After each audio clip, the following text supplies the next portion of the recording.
Halo semuanya, Alur 2D di sini dan ini alur cerita anime Jigoku Raku. Seorang ninja bernama Gabimaru memiliki tubuh yang sangat kuat dan hampir tidak bisa mati. Setelah ditetapkan sebagai terdakwa pidana mati, dia membuat para algojo kewalahan karena tubuhnya sangat keras sampai bisa mematahkan pedang. Bahkan saat mereka mencoba membakarnya dengan api besar, Gabimaru masih tetap hidup. Setelah itu, seorang samurai perempuan bernama Sagiri ditugaskan untuk menyelidikinya.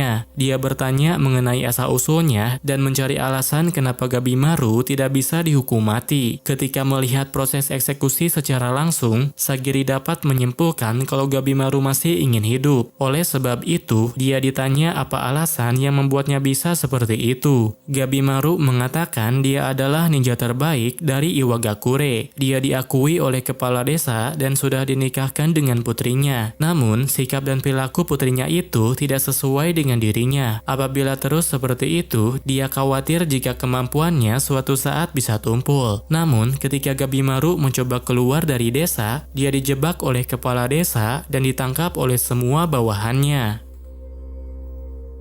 Setelah mendapat informasi yang dibutuhkan, samurai sekaligus algojo yang berasal dari klan Asaemon itu siap untuk menghukumnya. Berbeda dengan algojo yang sebelumnya, dia memiliki kemampuan spesial dan bisa membunuh Gabimaru hanya dengan satu kali serangan saja. Gabimaru bisa merasakan hal tersebut, makanya dia berusaha untuk menghindari semua serangan dan mencoba melawan dengan ninjutsu miliknya. Karena pekerjaannya, Sagiri sering melihat manusia yang meninggal di hadapannya. Oleh sebab itu, dia bisa mengetahui kalau Gabimaru berbohong akan satu hal. Sebenarnya, dia sangat mencintai istrinya. Dia ingin berhenti mencari nafkah sebagai ninja dan ingin hidup berdua dengannya seperti manusia normal. Awalnya, dia beranggapan kalau kepala desa akan mengerti keinginannya. Tapi sepertinya semua itu takkan pernah terwujud. Sambil memperlihatkan surat perintah, Sagiri mengatakan kalau keinginannya bisa terwujud. Dalam surat itu tertulis bahwa kejahatan apapun akan diampuni, tapi syaratnya dia harus pergi ke pulau misterius yang bernama Shinsenkyo. Di sana, dia diminta untuk bersaing dengan tahanan lain dalam mencari ramuan yang bisa memberi keabadian.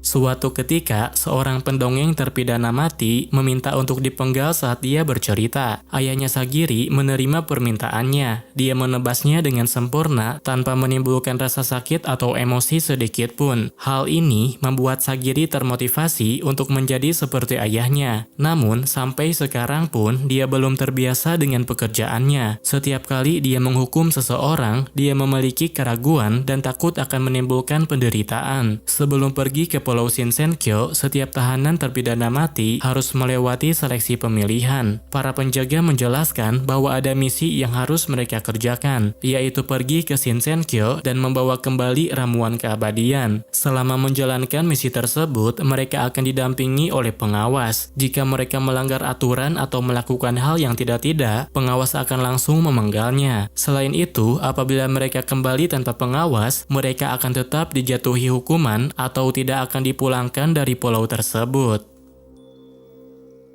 Dikarenakan kapasitas kapal dan jumlah klan Asaemon terbatas, mereka diperintahkan untuk mengurangi jumlah dengan cara saling membunuh. Gabimaru memprotes perintah tersebut. Di saat yang lainnya saling menyerang, dia meminta kepada Shogun untuk memakai cara yang lain. Namun, mereka tidak mendengarkannya. Seseorang malah diperintahkan untuk membunuhnya agar diloloskan dari seleksi tersebut. Gabimaru tidak ingin membunuh siapapun, tapi demi bertahan hidup, dia terpaksa harus membunuh semua orang yang berani menantangnya. Meskipun tangannya masih terikat, Gabimaru bisa menyerang semua lawannya dengan cara yang brutal. Dia membuat para penjaga ketakutan karena kemampuannya berada di tingkat yang berbeda. Sementara Sagiri memahami perasaannya. Setelah melihat pertarungan tersebut, dia sadar kalau yang dibutuhkan olehnya bukanlah berani menghadapi rasa takut, tapi tekad untuk memikul beban dari nyawa orang yang sudah direnggut olehnya.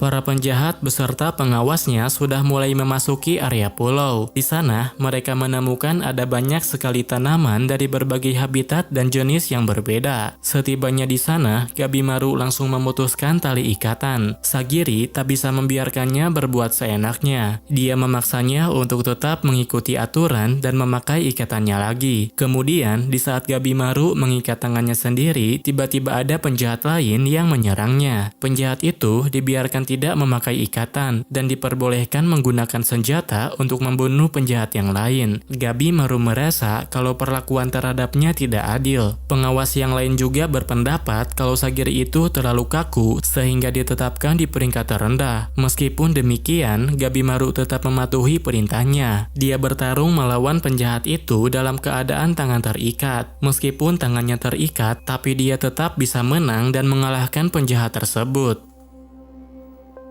Setelah penjahat yang diawasinya mati, pengawasnya memperingatkan kalau situasi di sana akan segera berubah. Beberapa saat ketika mereka menuju pantai, ada beberapa orang yang sudah melakukan tindakan berbahaya. Mereka tidak peduli dengan kewajiban atau aturan, dan hanya berusaha bertahan hidup dengan caranya masing-masing. Setelah mengetahui hal tersebut, Gabimaru memutuskan untuk menyerang pengawasnya. Daripada dihalangi oleh aturan yang merepotkan, dia lebih mengutamakan misi mencari ramuan keabadian. Namun, ketika Gabimaru berniat membunuh Sagiri, dia teringat dengan kenangan ketika masih bersama istrinya. Kenangan tersebut membuat hatinya ragu-ragu. Bahkan, ketika Sagiri sudah tidak bisa lagi melawan, dia tidak sanggup membunuhnya dan terlihat seperti tersiksa. Gabimaru beranggapan kalau itu adalah kelemahannya, sedangkan Sagiri menganggapnya sebagai benih kekuatan. Oleh karena itu, Sagiri mengabaikan perbuatannya. Jika Gabimaru menyesal dan ingin memperjuangkan kembali hidupnya, Sagiri ingin melihatnya.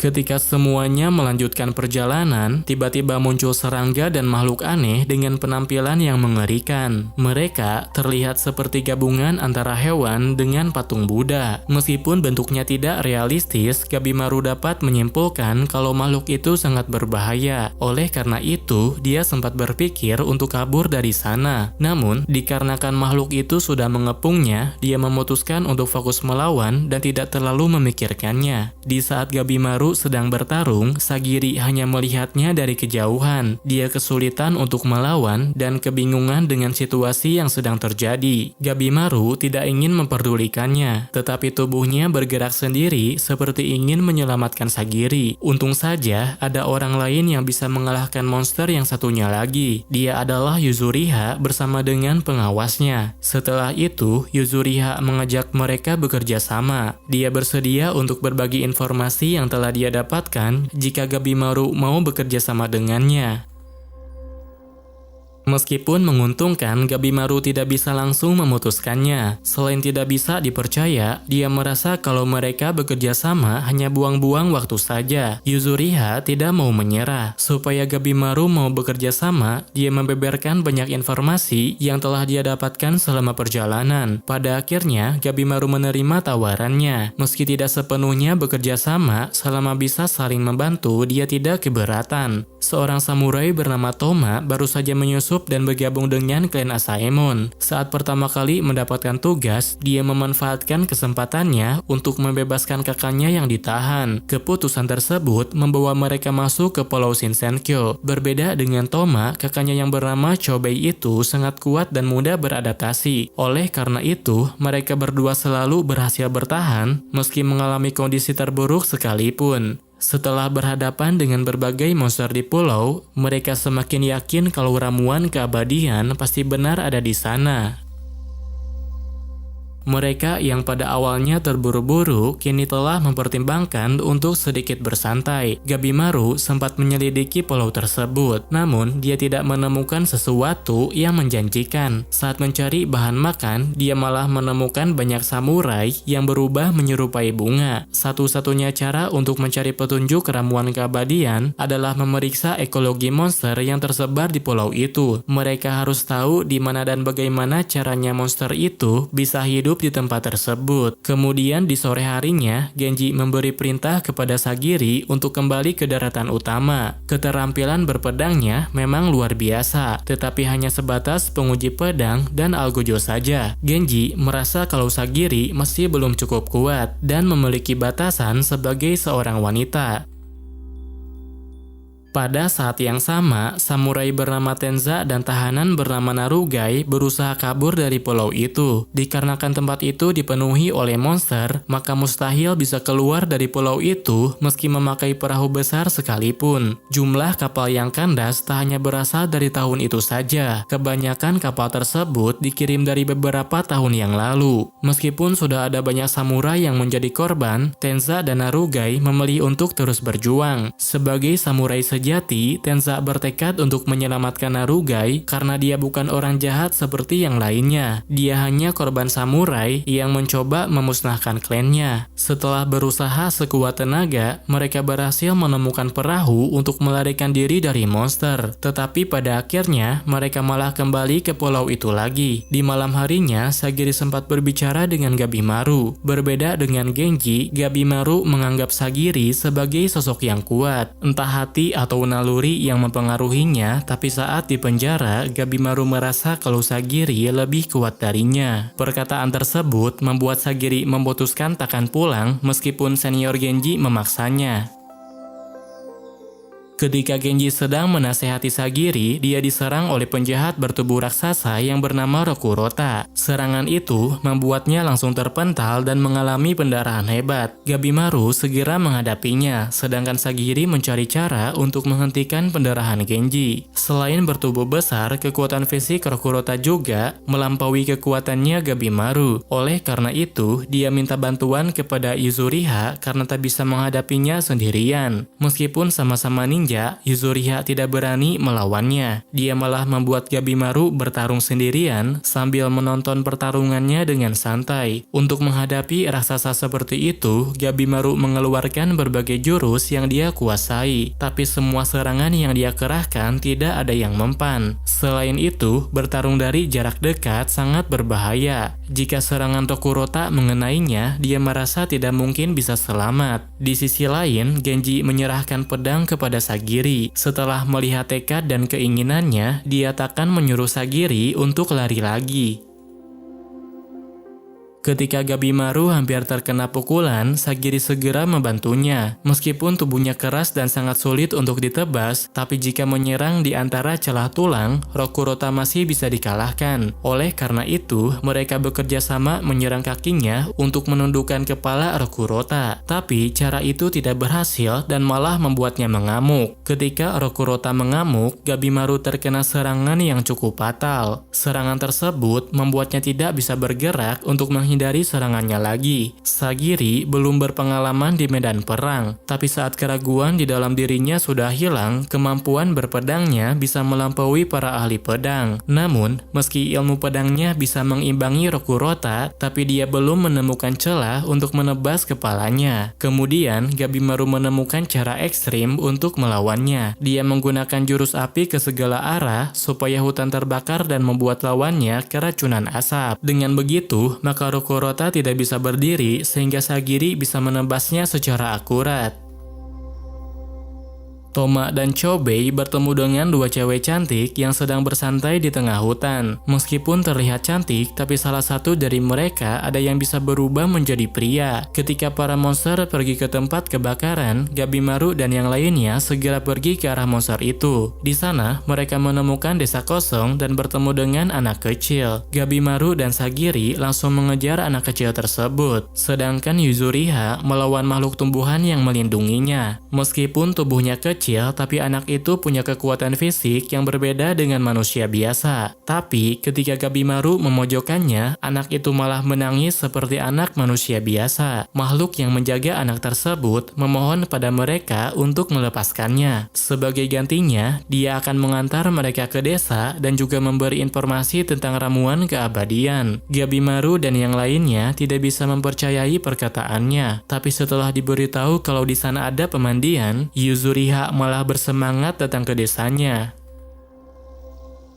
Selain menyediakan pemandian, makhluk tumbuhan itu juga memberi mereka minum serta buah-buahan. Di saat yang lainnya fokus makan, Gabimaru tidak tertarik dan memilih untuk mendengar informasi tentang ramuan keabadian. Bagi penghuni tempat itu, Shinsenkyo adalah tempat tinggal dewa. Pantai dan hutan adalah bagian terluar. Desa terletak di bagian tengah. Sedangkan bagian pusat yang terletak di dalam kabut merupakan tempat di mana Tan atau ramuan keabadian itu berada. Namun, tempat itu dijaga oleh makhluk abadi yang bernama Tensen. Sosoknya sangat indah dan sempurna, tapi kekuatannya berada di level yang berbeda. Semua orang yang mendarat ke pulau itu pasti akan dihukum olehnya, dan bagi mereka yang telah menerima hukuman, akan berubah menjadi bunga dan menjadi sumber terciptanya Tan. Setelah mendengar cerita tersebut, Gabimaru pergi ke pemandian untuk membasuh semua lukanya. Bersama dengan Sagiri, mereka juga menemani Mei dan mengajarkannya cara yang benar menggunakan peralatan di pemandian. Sejak awal, Tenza merupakan anak jalanan yang mengandalkan hasil mencuri untuk hidup. Kemudian, kehidupannya jadi berubah drastis setelah samurai bernama Shion mengangkat dia sebagai muridnya. Di masa sekarang, Tenza dan Narugai sedang berusaha mati-matian menghindari musuh yang sangat kuat. Selain kuat, musuh itu juga punya keabadian yang membuatnya tidak bisa mati. Dengan menyerang leher dan kakinya, mereka punya banyak waktu untuk kabur. Tenza juga bisa bertemu dengan Shion atau samurai yang selama ini melatihnya. Dikarenakan tugasnya sudah selesai, tadinya Shion berencana untuk pulang, tapi dia tidak menemukan arus yang bisa membawanya pergi dari pulau itu. Dengan bekerja sama, mungkin saja mereka bisa melaluinya. Tapi sebelum itu, Shion meminta Tenza memberi penjelasan kenapa dia melindungi kriminal. Tergantung alasannya, Shion mengatakan dia bisa langsung mengeksekusinya. Shion menjelaskan kalau Narugai tidak melakukan kejahatan. Alasan kenapa dia ingin membantunya karena dia merasakan keunggulan dan potensi sama seperti yang Shion rasakan kepada dirinya. Setelah itu, mereka mencari cara untuk menghindari musuh dan mencari cara mengatasinya. Tidak lama kemudian, musuh yang barusan menyerang Tenza sudah pulih dan menemukan mereka bertiga. Shion berhasil menyelamatkan nyawa muridnya, tapi dia tak bisa melakukan serangan balasan karena lehernya sudah terkena serangan. Pada saat itu, hanya Tenza saja yang bisa menghadapinya. Namun, kekuatannya masih belum cukup untuk mengalahkan musuh abadi seperti itu. Pada akhirnya, dia memutuskan untuk mempertaruhkan nyawanya sendiri, supaya Shion dan Narugai punya kesempatan melarikan diri. Ketika yang lain sedang beristirahat, Gabimaru memutuskan untuk memasuki Horai sendirian. Lalu, saat dia sampai di depan gerbang, dia bertemu dengan seseorang yang sebelumnya telah mengalahkan Tenza. Meski terlihat seperti manusia, Gabimaru bisa menyadari kalau sosok di depannya bukan manusia. Awalnya, Gabimaru disuruh untuk pergi karena dia sudah malas menghadapi orang yang datang ke sana. Namun, saat Gabimaru bertanya soal ramuan keabadian, tanpa banyak berbicara, dia langsung menyerangnya. Gabimaru masih bisa menahan serangan tersebut. Bahkan, dia juga mampu membuat lawannya terpojok dengan jurus api miliknya. Gabimaru mungkin lebih lemah dari musuhnya, tapi dia tidak pernah menyerah dan terus menyerang secara beruntun. Setelah menerima banyak serangan, musuhnya masih belum mati. Dia malah berubah menjadi monster bunga yang dapat mengeluarkan elemen petir. Gabimaru berniat mengeluarkan jurus apinya lagi, tapi gagal melakukannya karena tubuhnya sudah tidak sanggup lagi menahan semua lukanya. Di saat-saat terakhir, Gabimaru merasa kalau semua itu hanya mimpi. Dia bisa terbangun dari mimpi tersebut dan menjalani kehidupan damai dengan istrinya. Meski hanya sebentar, dia merasa senang karena bisa melihat istrinya lagi. Lalu, dia minta maaf kepadanya karena kemungkinan dia tidak bisa pulang ke rumah. Sebagai seorang ninja, dia telah diajarkan untuk memberi luka fatal pada musuh sebelum dirinya mati. Dia memeras habis semua energi kehidupannya tanpa memperdulikan keinginannya. Namun, musuhnya masih punya kekuatan untuk menyerangnya sekali lagi. Beruntung, Mei segera datang melindunginya. Meski kemampuannya tidak seberapa, tapi dia berhasil menyelamatkan Gabimaru dari kematian. Saat yang lainnya tahu kalau Gabimaru pergi menuju Horai, Sagiri dan yang lainnya segera pergi mencarinya. Dalam perjalanan, Hoko memberi informasi kalau Tensen adalah salah satu dari petapa. Sementara itu, penghuni Horai yang disebut sebagai petapa sedang melakukan melakukan pertemuan sambil minum cairan yang namanya tan. Pada hari berikutnya, Gabimaru bertemu dengan penjelajah lain. Saat bertemu, mereka saling mewaspadai dan sudah siap untuk bertarung. Sebagai pengawasnya, Fuchi menahan mereka supaya tidak bertarung. Daripada terjadi pertarungan yang sia-sia, dia memilih untuk mengumpulkan informasi tanpa harus bertarung. Karena kondisi tubuhnya belum pulih, Gabimaru memutuskan untuk mengajak mereka bekerja sama. Dia memberi informasi mengenai musuh yang dia lawan dan gadis yang sedang bersamanya. Ketika mereka berdiskusi, Mei tiba-tiba terbangun dengan tubuh yang lebih dewasa. Selain tambah dewasa, dia juga sudah bisa berbicara. Karena sudah menyelamatkannya, Gabimaru berterima kasih kepada Mei. Setelah itu, dia langsung bertanya soal ramuan keabadian dan menanyakan kelemahan yang dimiliki oleh Tencent. Di sisi lain, Hoko memberi penjelasan kepada Sagiri dan yang lainnya bahwa Tao adalah kekuatan yang mengalir melalui segala sesuatu. Para Tencent bisa mengendalikan kekuatan tersebut, makanya mereka sangat kuat dan sangat sulit dikalahkan. Meskipun Hoko sudah memberi penjelasan, tapi dengan pemahaman mereka saat ini, mereka kesulitan untuk mencerna perkataannya. Sementara itu, rekan mereka yang namanya Sion tanpa sadar sudah bisa merasakan Tao. Dengan merasakannya, dia bisa melihat sekelilingnya meski matanya tidak bisa melihat. Pada saat bersamaan, semua monster mendatangi setiap orang yang berada di pulau itu. Selain monster tak berakal, Tencent juga mengerahkan Doshi yang mengaku sebagai murid serta tangan kanannya Tencent. Setelah berhasil keluar dari lubang, Chobei dan Toma langsung menghadapinya. Toma dapat mengalahkan monster tak berakal dengan mudah, sedangkan Chobei kewalahan karena musuhnya kuat dan bisa beregenerasi. Ketika kondisinya sedang terancam, Tobei tiba-tiba bisa merasakan Tao secara alami. Selain merasakannya, dia juga bisa memakai Tao yang menyelimuti seluruh tubuhnya. Di saat Tao di dalam tubuhnya sudah meningkat, setiap serangan yang dikeluarkan jadi sangat mematikan. Meskipun lawannya bisa beregenerasi, tapi dia mampu menembusnya dengan sangat mudah. Di lain tempat, Gabimaru dan Gentetsusai masih berhadapan dengan monster. Sambil bertarung, mereka belajar memahami Tao dari sedikit penjelasan Mei. Tidak lama setelah itu, salah satu Doshi yang dikirim oleh Tencent langsung datang menemui Mei. Setelah berabad-abad keberadaannya tidak diketahui, Mei diminta untuk kembali ke Horai karena mereka sangat membutuhkannya. Sebenarnya, Mei memiliki asal-usul yang sama dengan Tencent. Baginya, manusia adalah nutrisi untuk terus hidup. Walau begitu, Gabimaru tidak terlalu memperdulikannya. Melihat Mei tidak ingin ikut bersama mereka, membuat dia tergerak untuk membelanya. Setiap Tencent bisa berubah menjadi pria atau perempuan sesuka hatinya, sedangkan Mei tidak bisa melakukannya. Makanya, dia diperlakukan buruk oleh mereka dan diusir dari wilayah Horai. Meskipun tidak bisa berubah menjadi lelaki, tetapi para Doshi yang berguru pada Tencent sangat membutuhkannya. Sebagai pejantan, mereka membutuhkan keberadaan Mei sebagai pasangan lawan mainnya. Mengetahui hal tersebut membuat Gabimaru sangat marah. Gensetsusai juga sudah muak hingga membuatnya merasa ingin muntah. Tanpa banyak basa-basi, Gabimaru langsung menyerang mereka dengan jurus apinya. Namun, serangan itu tidak mempan karena Tao miliknya sangat lemah. Untuk melihat Tao, dibutuhkan keseimbangan antara kekuatan dan kelemahan. Dengan menyentuh tangannya Mei, Gabimaru bisa merasakan ada sesuatu di tangannya. Tapi, hanya sebatas merasakannya saja. Lalu, saat dia menerima kelemahannya sendiri, dalam sekejap dia merasakan semua aura yang ada di sekelilingnya. Dalam waktu sesingkat itu, kekuatan Gabimaru sudah setara seperti Tencent, makanya musuh yang ada di hadapannya tidak mungkin bisa menang.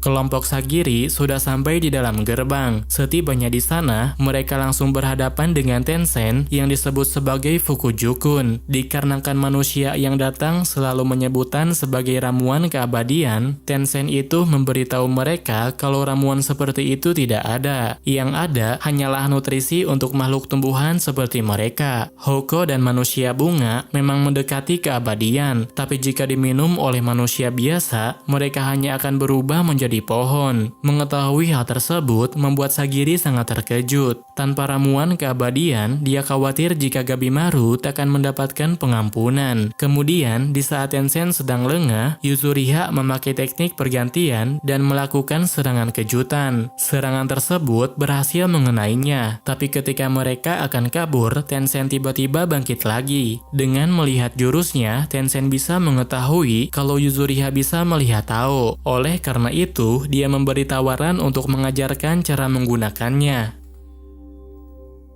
Untuk yang pertama kalinya, Sento menghunuskan pedang miliknya, sedangkan Yuzuriha menggunakan jurus tali lendir yang bisa membuat targetnya terluka. Namun, sekeras apapun mereka berusaha, masih belum cukup untuk mengalahkan Tenshen. Menurut Hoko, Tenshen memiliki kelemahan di bagian perutnya. Jika seseorang dengan Tao besar menyerangnya, dia mungkin saja bisa dikalahkan. Kebetulan, Sagiri memiliki kemampuan untuk meningkatkan Tao secara instan. Dia juga memiliki kecocokan tinggi sehingga membuat Tenshen tidak bisa beregenerasi. Setelah kelemahannya sudah terungkap, mereka semua mulai bekerja sama untuk mengincar kelemahan Tenshen. Kemudian, Sagiri segera menebas kelemahannya hingga musuhnya terjatuh dan tidak bisa bangkit lagi. Namun, walau musuhnya berhenti bergerak, tapi bukan berarti dia sudah mati. Di saat bunga mulai bermekaran, ternyata dia masih bisa berubah menjadi monster bunga raksasa. Demi melindungi Yuzuriha, Sento terkena serangan fatal. Sementara Sagiri dan Yuzuriha hanya bisa pasrah karena tidak yakin bisa melawannya lagi.